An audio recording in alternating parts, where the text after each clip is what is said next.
Once upon a time, in a small New Hampshire town, a certain pastor decided to replace the traditional Christmas Eve candlelight service with a Mexican posada around the village green. What a wonderful idea! Her colleagues would be so impressed. Everyone in the community could join in. It would be highly interactive, and the risk of fire from all those candles in their antique sanctuary would be greatly mitigated. What is a posada, you ask? Las Posadas is one of the most cherished traditions in Mexico, a celebration of Mary and Joseph's desperate search for an inn, a posada, the night Jesus is born. What fun! Imagine a procession of participants, including people dressed as Mary, Joseph, angels and shepherds, all walking around the town square singing Christmas songs as the Holy Family seeks shelter for the birth of their child. Joseph knocks loudly at each door, pleading for a place to sleep for the night. The homeowners, acting as innkeepers, refuse them, creating a dramatic reenactment of the nativity story. Now, the pastor's plan was received with polite skepticism. Nevertheless, the church planning committee sprang into action, and nobody springs into action like a church planning committee. The Pattersons offered up Bingo, their donkey, with a few quiet caveats about him being a bit of a nipper. Not to be outdone, the Greens volunteered 2 sheep and 3 goats for the shepherds. Cranky, the llama, aptly named, was on standby for the kings.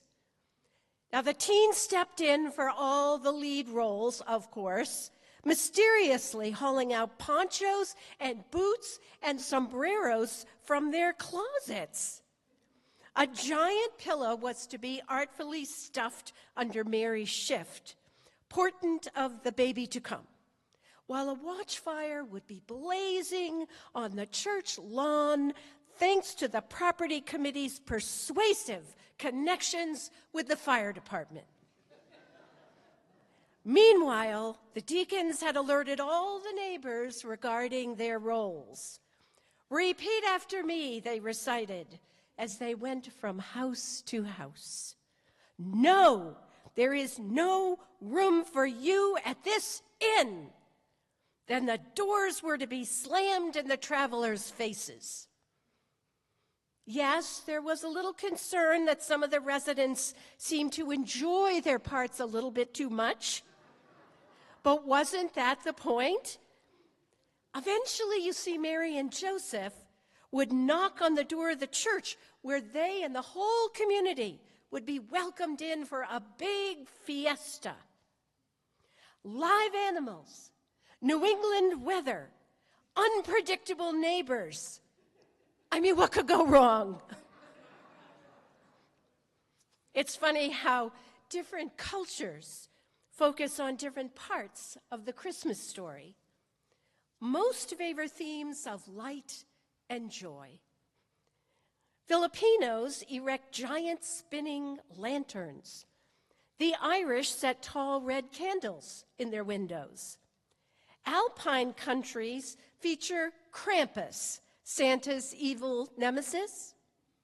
Central Americans set off fireworks. Ukrainians celebrate Christmas with parades on Orthodox Christmas, January 7th. Swedes have Yule goats in honor of, I don't have a clue.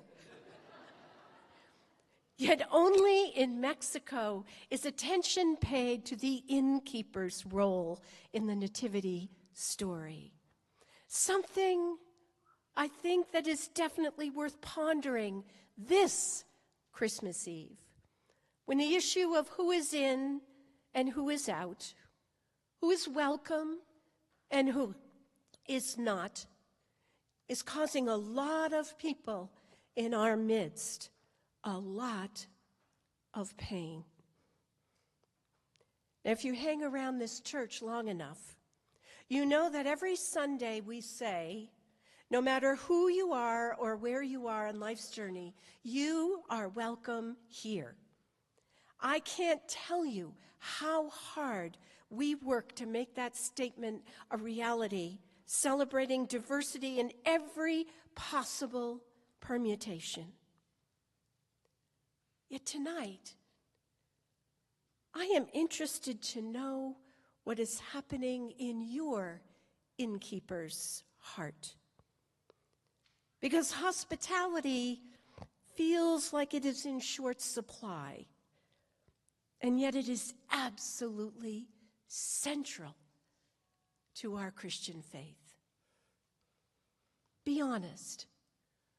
Who is welcome at your door, in your home, in your church, in your school, your community, your state, your country, and more importantly, who is not? Who's a victim of your indifference? When there is no more room at the inn of your life, is there any possibility you could open your heart and set one more place at the table? What would Jesus say? What would Jesus do? What would be Christ's criteria for exclusion? It's actually not an easy question in our culture, is it? Unless you, like Jesus, are simply willing to embrace and affirm all. Like the good innkeeper, do you have the courage to see the pain and fear in someone's eyes instead of the status of his or her attire? Do you have the courage to hear an immigrant's story or feel the anxiety of being poor and outcast, abused and dismissed, marginalized and threatened, differently abled and misjudged? I am thinking tonight of that pastor and her church that decided to do something different on Christmas Eve, to host a Mexican posada around the village green. First of all, it was a frigid evening, dark and damp with 10-degree wind chill. All the cast members and townsfolk were bundled in puffy parkas under their brightly colored tropical gear. After ripping the sombrero off of Joseph's head 3 times, the nippy donkey was relegated to the back of the line, tightly secured with a 6-foot rope. Mary trudged along beside her husband, adjusting her pillow every few steps. Thankfully, Cranky the llama stayed home in the nice warm barn, which is unfortunately where the sheep and the goats headed 10 minutes into the event, bolting straight down the middle of Route 13. It only took 2 police cars and 4 officers to round them up and avoid a traffic incident. The neighborhood door slamming went frighteningly well, until, that is, they arrived at the last house on the tour. Mel, the owner, was what the townsfolk called its resident eccentric, a high-powered lobbyist in Washington by day. He would return to the Granite State seasonally to paint and write. Here he sported a disheveled look, and I am being kind. He also practiced a robust, cantankerous vibe. In short, we were sure we could count on Mel to turn the Holy Family away in style. Imagine everyone's surprise when he intercepted us in his driveway, whipped the tarp off a long table, and welcomed everyone to cups of steaming hot cocoa, warm soup, and gourmet treats of every kind. "What are you doing, Mel?"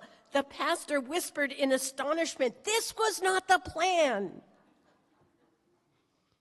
And in a voice that would break open the heavens themselves, Mel replied, "Nobody turns away the Son of God. Nobody." Friends, in the words of author and poet Madeleine L'Engle, Christ did not wait till the world was ready, till men and nations were at peace. He came when the heavens were unsteady and prisoners cried out for release. He did not wait for the perfect time. He came when the need was deep and great. To a world like ours of anguished shame, he came, and his light would not abate. He came to a world which did not mesh to heal its tangles, shield its scorn. In the mystery of the Word made flesh, the maker of the stars was born. We cannot wait till the world is sane to raise our songs with joyful voice. For to share our grief, to touch our pain, he came with love.